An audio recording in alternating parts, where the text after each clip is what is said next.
Hello everyone. आज की इस वीडियो में हम थ्योरी ऑफ कॉस्ट को आगे बढ़ाते हैं। आज हम पढ़ने जा रहे हैं relationship between total cost and marginal cost के बारे में। टोटल कॉस्ट और मार्जिनल कॉस्ट की डेफिनेशन पिछले वीडियोस में आप पढ़ चुके हैं।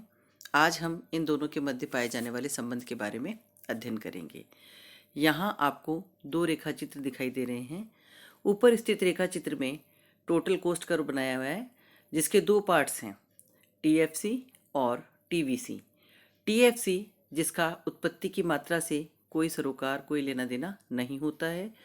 कहने का अभिप्राय ये है कि यदि उत्पत्ति की मात्रा शून्य है तो भी यह एक निश्चित मात्रा में वहन की जाती है और उत्पादन अधिकतम होने पर भी यह उतनी ही मात्रा में वहन की जाती है।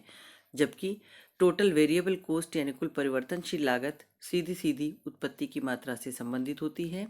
जैसे जैसे उत्पादन की मात्रा में वृद्धि होती है वैसे वैसे कुल परिवर्तनशील लागत की मात्रा में भी वृद्धि होती चली जाती है। टोटल कॉस्ट और मार्जिनल कॉस्ट दोनों के मध्य घनिष्ठ प्रकार का संबंध पाया जाता है। टोटल कॉस्ट की सहायता से हम मार्जिनल कॉस्ट को और मार्जिनल कॉस्ट की सहायता से हम टोटल कॉस्ट को ज्ञात कर सकते हैं। यहाँ इस रेखा चित्र में आपको दिखाई दे रहा है कि नीचे जो रेखा चित्र स्थित है उसमें एमसी वक्र आपको दिखाई दे रहा है जो प्रारंभिक अवस्था में ऊपर से नीचे की ओर गिरता है।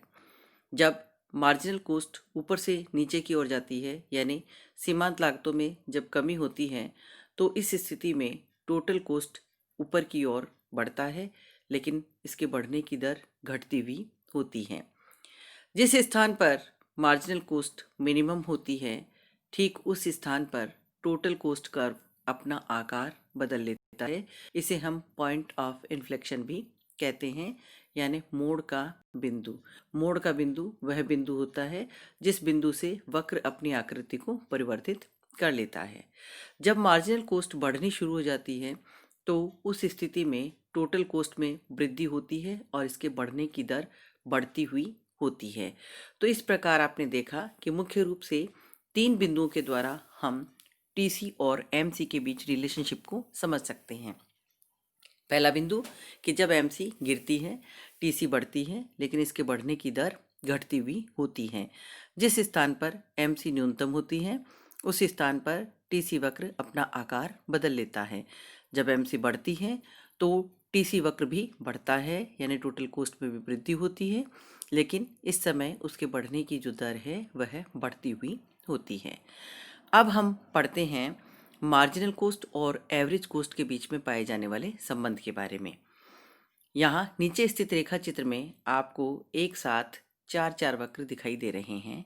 इन चार वक्रों के नाम हैं short term marginal cost, short term average cost, average variable cost and average fixed cost curve. Average fixed cost curve जो आपको दिखाई दे रहा है कि ये वक्र एक सीमा तक तो ऊपर से नीचे की ओर गिरता है और उसके पश्चात यह ओ एक्स एक्सिस के समानांतर हो जाता है।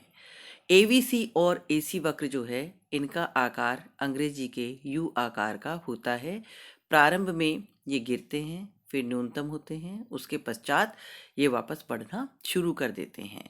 इसी प्रकार मार्जिनल कॉस्ट भी ऊपर से नीचे की ओर गिरती हुई होती है शुरू में, फिर अपने न्यूनतम बिंदु पर पहुंचती है और उसके पश्चात ऊपर की ओर बढ़ना शुरू कर देती है। लीजिए अब हम मार्जिनल कॉस्ट और एवरेज कॉस्ट के बीच में संबंध के बारे में चर्चा करते हैं। जब मार्जिनल कॉस्ट गिरती है तो एवरेज कॉस्ट भी गिरती है, यानी एसी वक्र भी ऊपर से नीचे की ओर गिरता है। इस स्थिति में एमसी वक्र एसी वक्र के नीचे स्थित होता है, क्योंकि एमसी वक्र के गिरने की दर एसी के गिरने की दर से तेज होती है।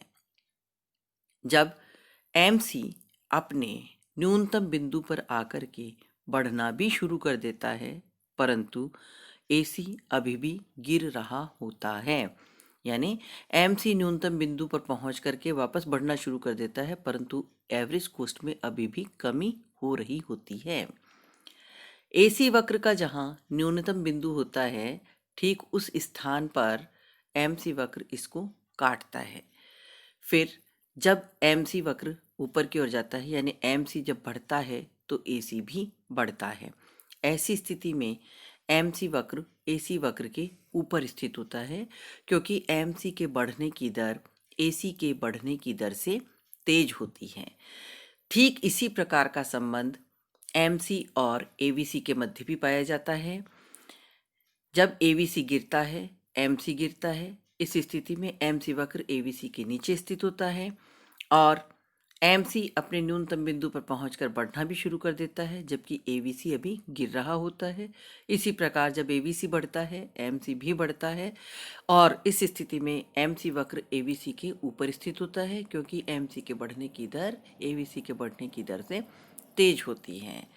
AC वक्र के न्यूनतम बिंदु से पूर्व AVC वक्र का न्यूनतम बिंदु प्राप्त हो जाता है। तो कुल मिलाकर के हम ये कह सकते हैं कि मार्जिनल कोस्ट कर्व जो है वह एवरेज वेरिएबल कोस्ट कर्व और एवरेज कोस्ट कर्व इन दोनों को उनके न्यूनतम बिंदु पर काटता है।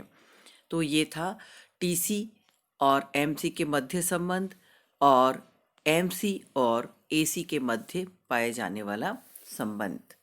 धन्यवाद।